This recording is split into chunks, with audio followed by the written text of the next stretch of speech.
Welcome to the Reimagine podcast. Each week, give yourself 30 minutes and meet the people working hard to create the future of insurance today. Hi, this is Paul Tyler, and welcome to another episode of the Reimagine podcast. And we've got two very interesting guests, and a really positive story. Laura, do you want to set the discussion up? Absolutely. So we have with us today Sue Zophy, Chief Service Officer of Nassau Financial Group, and a guest who has been on a few times with us. She may be a familiar face or a familiar voice. We have Neeraja Rasmussen, the founder of Spyglaz. So for those of you who have not been with us before, Spyglaz is a machine learning platform for customer retention and growth, serving the life and annuity insurance and asset management industries. So Neeraja will be going into, why she founded the company a little bit more in depth here in a second, but we have a very interesting story around partnership. But before we get there, I wanted to, offer the floor to both Sue and Neeraja to talk a little bit about who they are and the work that they do in their respective companies. So Sue, let's start with you. Sure. Welcome, everybody. I actually run the service center for Nassau, and truthfully, I've been in the industry 30 years in service. Everything that I call cradle to grave, right, from issuing a contract to processing a death claim at some of the most troubling times in a client's lives. So, we do everything from the gamut, and we've built a great relationship with Spyglass. So I'm excited to talk about it today. Great. Hi, everybody. My name is Neeraja Rasmussen, and I'm the founder of Spyglaz. And Spyglaz is a platform for customer growth and retention, serving life and annuity insurers. And we use machine learning to predict the next best action for customer conversations, early asset retention opportunities, and distribution partners that will grow with you over time. And we do all this through a rapid adoption process that does not require any backend integration and can start to deliver value in as little as 4 weeks. And really, really happy to be here today with Sue, Paul, and Laura. Thank you for having me. So as we were prepping the conversation, Paul had asked Sue a question. It's something that we hear from our perspective, and then I'm sure the starters from their perspective as well. Innovation is important. We all like to talk about innovation. We like to support innovation. We get a lot of it. We get a lot of inbound. We get a lot of, outbound conversation. You see different conversations, whether it's on social media, whether it's at conferences now that we're starting to be face-to-face again. So How did Neeraja and Spyglaz cut through that clutter?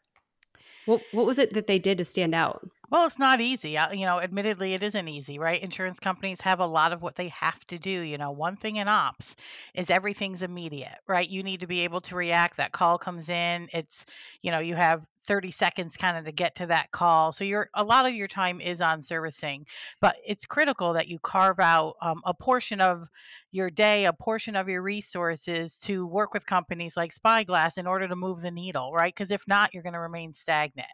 So when we first got connected with Spyglass, I'll be honest, I'm a hard sell. So Neeraja might tell you, I was probably her most skeptical customer. But it is critical. So we found an opportunity, being in this business a long time. I said, you know what? We talk with, tens of thousands of customers a year, and we really need to figure out that's a great base.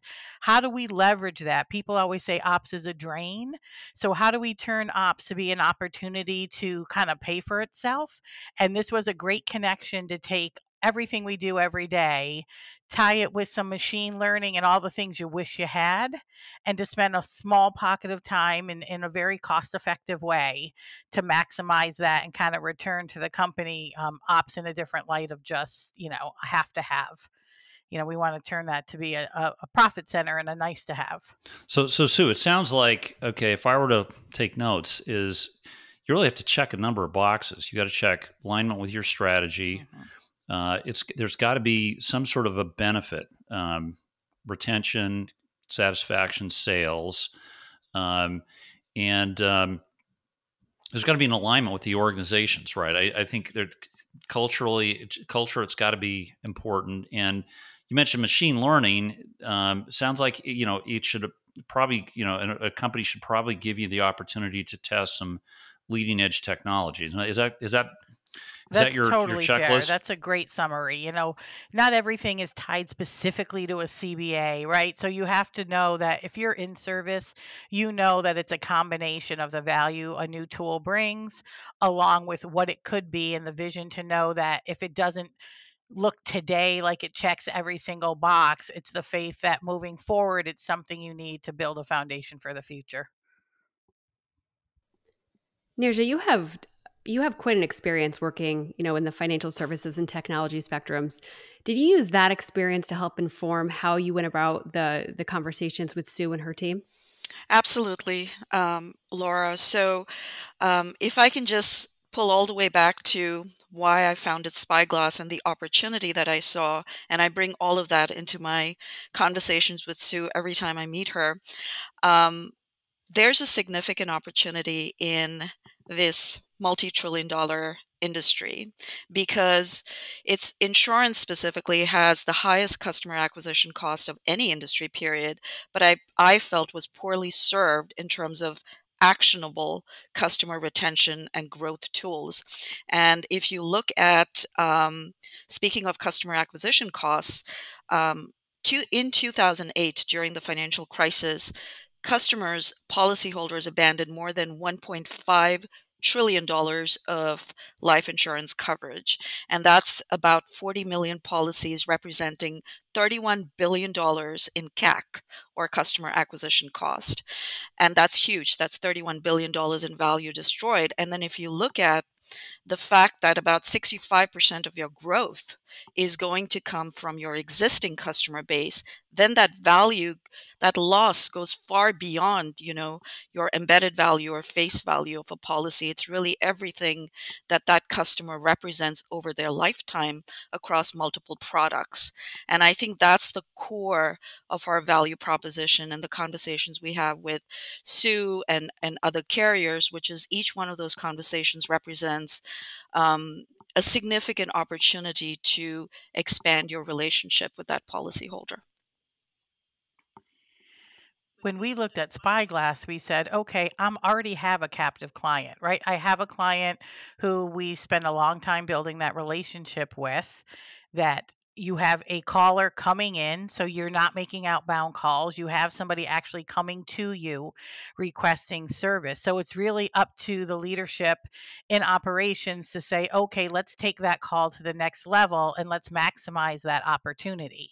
So with the tools, we can say, okay, I might have satisfied your request to change the beneficiary in your contract, but using the machine learning in some targeted ways that we mined our data to know our customers better, we said, okay, what's the next thing that I can do with this customer? So how do I turn that around from you calling me for something as simple as a beneficiary change and me establishing that relationship that maybe you're an opportunity to set a client that's a great opportunity for one of our other products, and I raise that as an opportunity. So turning that conversation around, Neeraja actually puts at our fingertips what we can do with that conversation. And, here's some suggestions that we have predetermined and coded based on the data, and said, you know what, this is a great opportunity to try to conserve for somebody who might be looking for a distribution, to how to cross sell to somebody who does a beneficiary change to their child. So we're really trying to turn those around and turn that into something valuable for Nassau. Yeah, Neeraja, I can hear some of the people initially, very seasoned senior people in the insurance industry, I started working for a while back.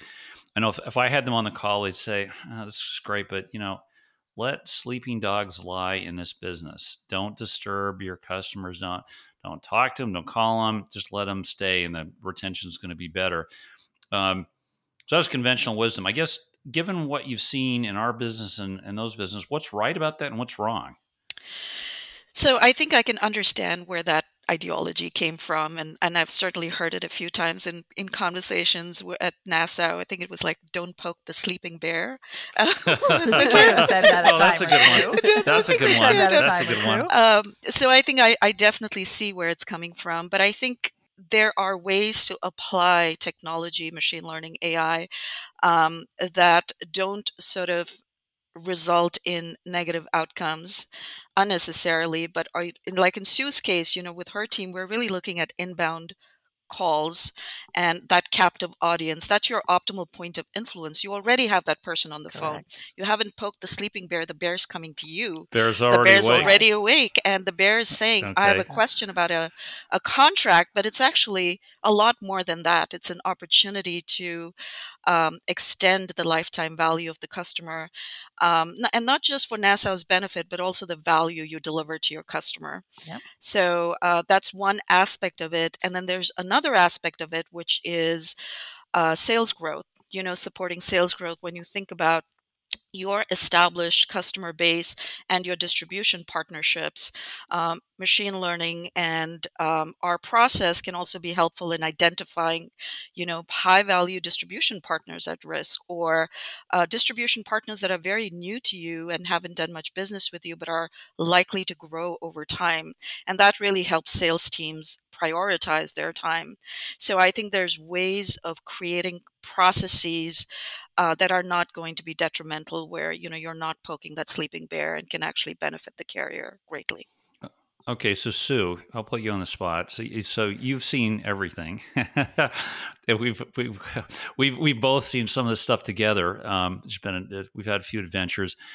If you were to go to a whiteboard, the virtual whiteboard, and write down sort of your 10 rules for keeping a customer based on signals, how different, like what's new from what Neeraja has uncovered from her group that's you'd say surprising? Well, in terms of surprising, what we're getting out of her that I didn't really realize until we got deep into our conversations was just the connections, right? So when somebody calls, you really got to build a call center that does more than answer the question, right? And what her tool allows us to do is to take that call to the next level. So really what was surprising is I'm always like, how do we get them off the phone quicker? If you run apps, it's all about getting to the next call, right, to be cost effective. But you have an opportunity to build that relationship, and they make the connections for us. So our reps don't have to spend time connecting the dots, thinking about I say, oh, it's important to conserve, or can this person cross sell? That's a lot for a call rep to have that responsibility to figure all of that out and connect the dots. The tool connects the dots for us. And it literally, green light, this client is a great candidate for a new FIA product. It makes that connection for us. So it's simple at their fingertips. So that was there is a lot of information we have. There is a lot of ways that she can connect the dots for us. So we can go, boom, be ready with that conversation that's going to be impactful to that customer and to us. Great. And if I can add to that, I mean, I call it the art and the science, or the art and the data science. That there's the art of customer service. Sue's team has that, like, years and years of experience and there's a lot they already know in terms of what that next best action is. The value I think we might bring to the table, or we bring to the table, is you have so much data available to you in your business. You have thousands and millions of records, and all this data is sitting in fragments across your enterprise in this very complex backend architecture. So I think being able to mine that data and get meaningful signals out of that is a big task for any carrier. And I think what we have is a process where we can sort of bring all that data together and serve it up very simply during live conversations, live workflows, and sort of simplify it so that it's actionable, and the sales and service teams can take action. I'll give you one quick example, if this is okay with you, Sue. So your cross-sell data, I think, had existed in other parts of your organization, like who you could contractually cross-sell and or not for some time, but it wasn't visible within the call center workflow. And we pushed that live in 2 weeks. And it was a relatively small task for us because this is all we do. This is all we're focused on. And Sue's team was able to, start cross-selling, or at least having that cross-sell conversation, right after that. So I think that's just one very small example of it's the process, the back end, your legacy systems, the fact that most carriers have a to-do list of things you have to do, like all those big projects that have to happen, that this then becomes sort of pushed to the side. And well, one big objection I hear from companies when somebody senior says, "Hey, Sue, let's do a machine learning project." Data person says, "Well, our data's all over. It's not struck. You got to wait. You got to wait 2 years first to pull the data together." If you looked, and I don't know if this could be for you or Sue, which is, if you said, given what you know about, you think the key signals are that Laura is going to lapse her policy, how much exists and you built this perfect model, how much of the data is kind of lying here someplace in the company versus you've got to go out and get third-party data to augment it? I mean, Sue, what's your feeling? Actually, the data was more readily available than I think I initially envisioned. We already did a pretty good job of tracking our call data and tracking our calls, so we know our customers when they call, when was the last time they spoke with us. Our data, though, is in a number of different places, so we could quickly get at it. It went a lot quicker than I expected.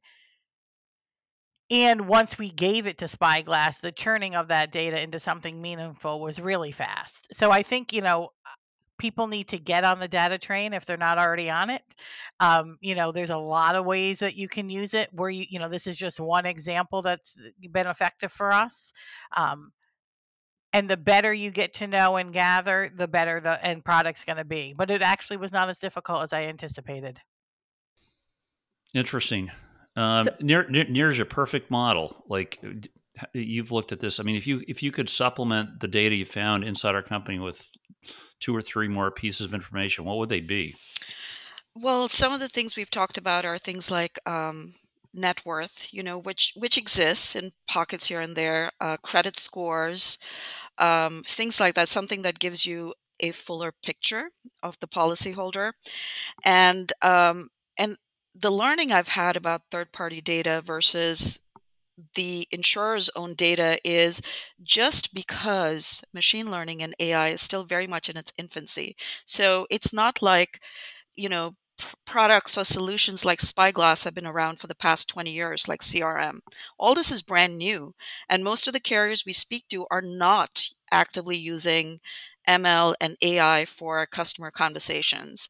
So a lot of what we're doing is defining the process and learning in partnership with the carrier. And Sue's team, they have been just amazing partners. So our view is you use the internal customer data first to set that benchmark for learning. So you start to understand what those levers and triggers are for retention, upsell, cross-sell, and then you layer in the third-party data. So it's almost like, the walk before you run kind of approach, that there's customer motivators, behaviors in the space, it's very little is known about it, like what those drivers are. So I think the very first step is to just sort of start to shine a light on it with your existing data and then start to add on to it as you learn, if that makes sense. When you start up with, go ahead, Sue. Oh, I'm sorry, a company like Spyglass, as a leader, I think you have to ask yourself, how often do you say, wouldn't it be nice if I knew X, right? By asking yourself, wouldn't it be nice if I knew that?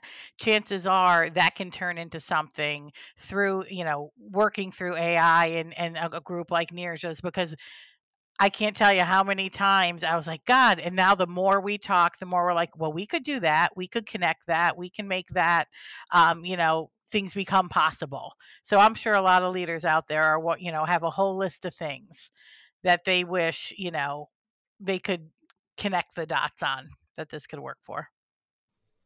So playing on that same idea, Spyglass came in, Neeraja was seen, she was heard, the technology was accepted, it's being implemented. Talk about the team adaptation, because a lot of what we hear in innovation is the people factor is often one of the things that plays in terms of either slowing it down, stopping it. People are afraid, they don't know enough, the dots aren't connected yet. As Neeraja mentioned, this hasn't been around for 20 years. This is all still brand new. So was fear a part of the decision? Did you have to work with your team to get over any kind of hesitation or fear? I don't know that fear is the right word, that we were afraid of it, right? You have to find the value in it. So you're busy doing so many things. Something has to spark that says, you know what, I think this could turn into something. So I don't think it's as people are fearful. The word that I think is probably the biggest hurdle is adoption from our call center rep. So really, this is where you said it's a science and an art. That truly is. I firmly believe that. So as the tool is only good as the people using it, and the belief and the buy-in from the folks who have to turn that data into the meaningful conversation to build that customer relationship. So that adoption is really the word that I think is the biggest hurdle on something like this. Yeah, Sue, semantics are everything, especially like I remember, when I was working at a former company, we were a long ways ahead of, I think, of most companies at that point. We had green screens in our call center, and we had some like sticky note thing that would pop up. We went through and said, okay, here are the people who might want to buy the following. Sticky note came up, but it said, I think the first language, and I can't remember exactly what it was, but it was like affluent customer showing up on the screen. Call center hated it. We had to change it to high potential, and that made a difference. That got the kind of the adoption. I mean, what words work to motivate a call center to use the data, and what totally turns them off? Okay, I don't know if I'm saying this. Incentivizing them with reward programs, truthfully, is the most successful, right? Like, there's this. You really have to incent them, right, to start having those conversations, because they have to get comfortable. So to get comfortable, you've got to take that first leap. So the things that make adoption work for us, they have to believe in it, right? In their heart, customer service people want to help people. So if they don't believe that they're bringing value to that customer, then they're not going to do it on their behalf, because that's truly just how service people are wired. So first they have to believe in it. Then they have to be incented to do it, right? Because it's something new. Just like they say you have to repeat something 7 times to be, a habit. They need that repetition to get that repetition. It doesn't hurt to throw a little, honestly, you can motivate them with a $50 gift card, especially for gas these days, right? So the more they do it, you can throw out little incentives to get that repetition. So now they believe in it. It's repeatable. The more they do it, the more it'll become habit. And once it's a habit, those conversations are going to happen organically, and it's just going to be what they do with every phone call. Yeah, and you're just maybe talk a little bit about jobs. You've got a machine learning model, and it's not like a computer magically trains itself. You got to people look at case sets. Does this create new jobs inside call centers that didn't exist before? Maybe not full time, but you scale it up. Or does it create a new job there in Sue's organization? I think so. In terms of work, the actual work that a call center might be doing and how something like Spyglass impacts, it's possible that there might be more of a focus on setting up a retention desk, because now you have a platform that enables that and makes that easier. So to that extent, yes, it might be a new role that didn't exist before. But I also think it allows, just within the service organization, a customer service rep to do more than service, to sort of expand the sort of value that they bring to the carrier, because now they can do a few things that they weren't able to do before, and you can sort of quantify that. And I think adoption is a very, very big piece of it. Paul and Sue knows this as well. We track that closely. I think fundamentally you have to be working closely with the software company. The startup has to be working very closely with, in a hands-on way, with the teams that are in the trenches, meeting with them every week, every other week, understanding if there's any barriers, how to overcome those barriers. It's what's called customer success in the software world. And I think that plays a big role.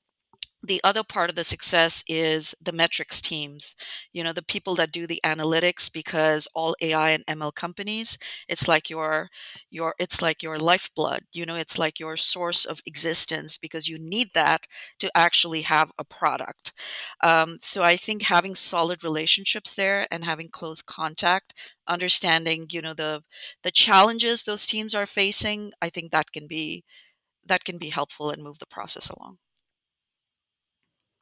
So, from your perspective, thinking a little bit deeper on these solid relationships, I'm sure we have listeners wondering, they're in the door. How do they remain a healthy, vibrant part of that partnership? How are they still going to be thought of at renewal time, a year down the road? Let's say if the value that the product is not bringing, is bringing is not enough, how do they stay relevant within that partnership? Sue, do you want to answer this one? Are you saying from a customer perspective? How's the customer feeling relevant? Or So, how do I as Yeah. yeah. Well, I'll say I just had lunch. I had met one of our supporters out in West Hartford yesterday, Sue, afternoon. It was a beverage meetup.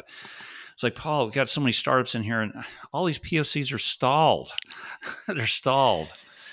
Sue, what keeps a POC active, right? So you're not like one of those dusty relationships. Well, I mean, part of it's cost effective, right? Like, honestly, I was amazed at with such a small investment, right? So the size of the investment was at a range that doesn't turn folks away, and it's minimal enough that you get more leeway and let me see how long this could go.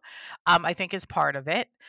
Part of it is, again, feedback from employees that they think it's value added, and the other part is results, right? And if you are able to turn around, and even if what the value I'm seeing. So even if we did not, that particular call didn't warrant a conservation attempt, or that particular call was not a good cross sell opportunity based on Nassau's product portfolio, but maybe it was a good lead that I can move off to my distribution.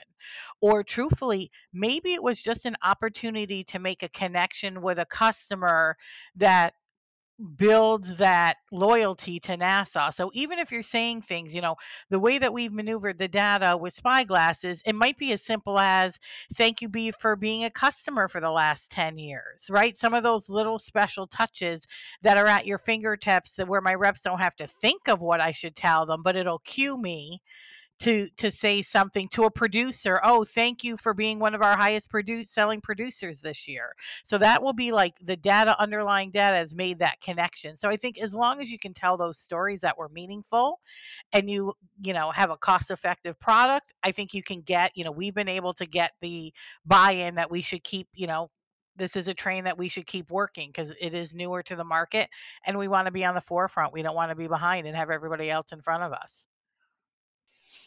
Yep. Yeah. And if I can add to that, Paul and Laura and Sue, the whole pricing thing for a startup is kind of a minefield, because that's one of the first questions a VC will ask you. For instance, what's your pricing? And if they don't like what they hear, and if they think that's too low, that's like goes against you. So I think our approach has been very much to keep again, because anything AI ML is new, it's like uncharted territory, is to keep the pricing for the annual subscription really low, but then create some sort of a pay for performance incentive, which is, make the cost low enough that it's not a deterrent, but then say, if we can prove that we contributed, to your growth, either through sales or assets retained, could we then carve out a piece of that comes to us as a performance bonus? And I think that has proven to be a really great way for us to not be turned away right at the get-go, because that initial price point was too high for something that's essentially kind of an unknown. Like, people conceptually believe in it, but again, it's not like a CRM where you know exactly what you're getting and exactly what value you're going to get out of it. No, it's definitely important. And I think, 6 months, 12 months from now, we'll have to have you both back on to talk about how Spyglass has continued to support NASA's growth and, the roadmap that we have ahead of us. But as we look to the top of the conversation, I want to ask each of you, what is your why? Why is it that you get up every day and do the work that you do? What inspires you? Sue, let's start with you. Gosh, I've been doing it so long. I can honestly say, I think I told somebody not too long ago, I don't think I've ever once driven to work and not enjoyed what I've done. I've never woken up going, God, I don't want to go there today. So that's pretty amazing. And honestly, it's about relationships, right? So whether it's relationships with my staff, relationships with our producers and helping them hit their goals, relationships with our customers, because let's be honest, I like to tell the story. I was the recipient I had my probably too personal, but my dad passed away when I was 5, and actually we lived on an insurance policy where he paid one premium. Wow. So unfortunately, after one premium, he passed away, and that was how, part of what we lived on as children. So like when I came to work here, I was like everybody needs insurance. Like, how could you not have insurance? So between the people I work with, truthfully, the producers we help and the customers, knowing that they might not know it now, but when they need the product, it's there. That kind of keeps me in the business. Wow. Thank you. That was great. Neeraja, Neeraja. what is your why? I think my why is that I had spent 25 plus years, working for financial services and technology companies, managing customer retention and acquisition programs, and had reached that point in my life where I said, I have a finite amount of time to live on this planet. And, it's that old saying about you have 2 lives, and the second one starts when you realize you have just one. And so it was very much a process of self-actualization, of doing all the things I really, really love to do. I love to build, I love to create, and I fundamentally believe that relationships are everything.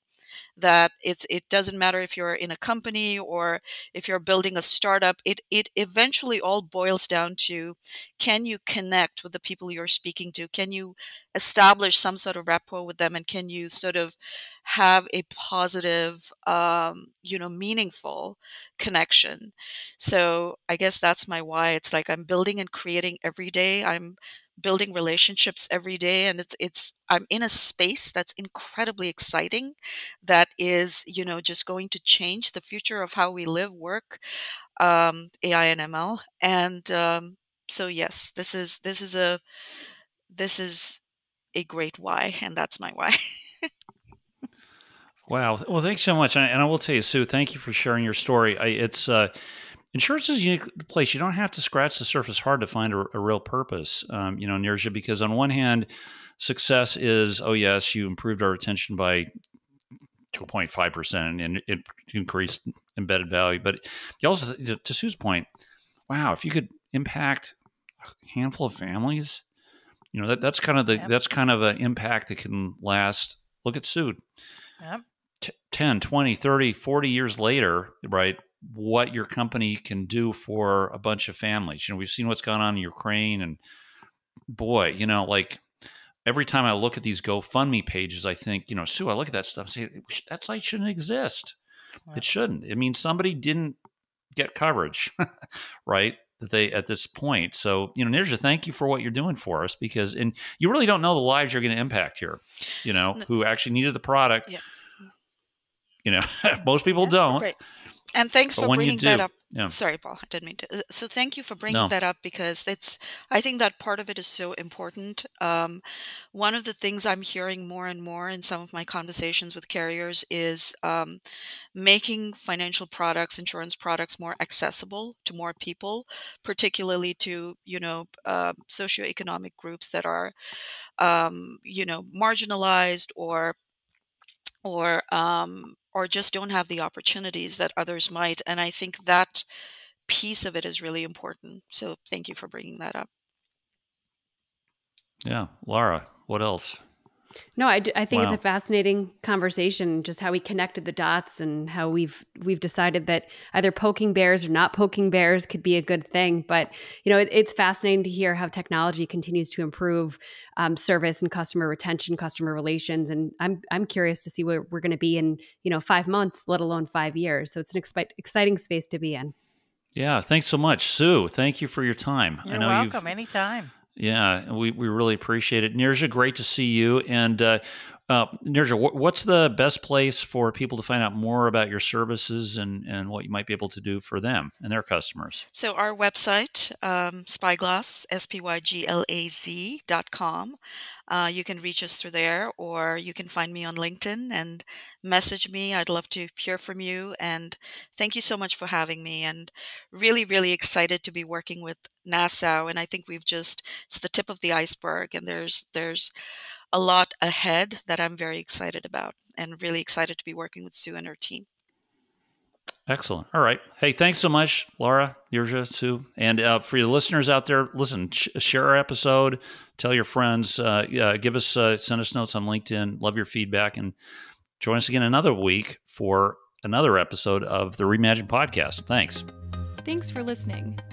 If you enjoyed the show, please rate and recommend us on iTunes, Stitcher, Overcast, or wherever you get your podcasts. You can also get more great information about this company and other great startups at imagine.nfg.com.